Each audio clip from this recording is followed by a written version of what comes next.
শ্রী সারদা মঠ ও রামকৃষ্ণ সারদা মিশনের দ্বিতীয় সংঘাধ্যক্ষা প্রব্রাজিকা মোক্ষপ্রাণা মাতাজির একখানি চিঠি পাঠ করছি।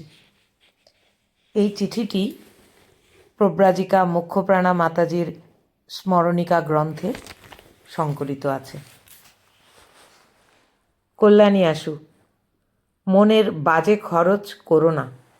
ইষ্টবস্তুর চিন্তা ছাড়া অন্য চিন্তা মানেই মনের বাজে খরচ। ইষ্টবস্তুকে ভালোবাসতে না পারলেও তেতো ওষুধ গেলার মতো অহর্নিশ জপ করে যেতে হয়। অমৃত সাগরে যেভাবেই পড়ো না কেন, মনের অসাধারণ ক্ষমতার সংবাদ আমরা রাখি না, তাই কষ্ট পাই। তোমার মনের ভিতরেই সে শক্তি আছে, তাকে দিয়ে তুমি সব করাতে পারবে। প্রথম প্রথম জপ করতে ভালো না লাগলেও করে যেও, যেন যে কোনো জিনিসই বৃথা যায় না।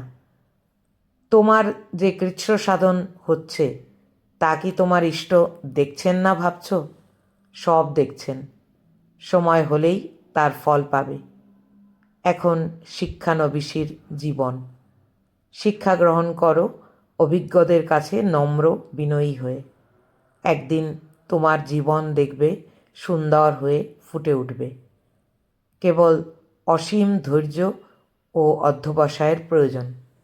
যা কিছু মনের ওঠাপড়া সব ইষ্টকে জানাবে, তিনি শুনছেন, এটি মনে প্রাণে বিশ্বাস করো। ইতি শুভানুধ্যায়িনী মোক্ষপ্রাণা।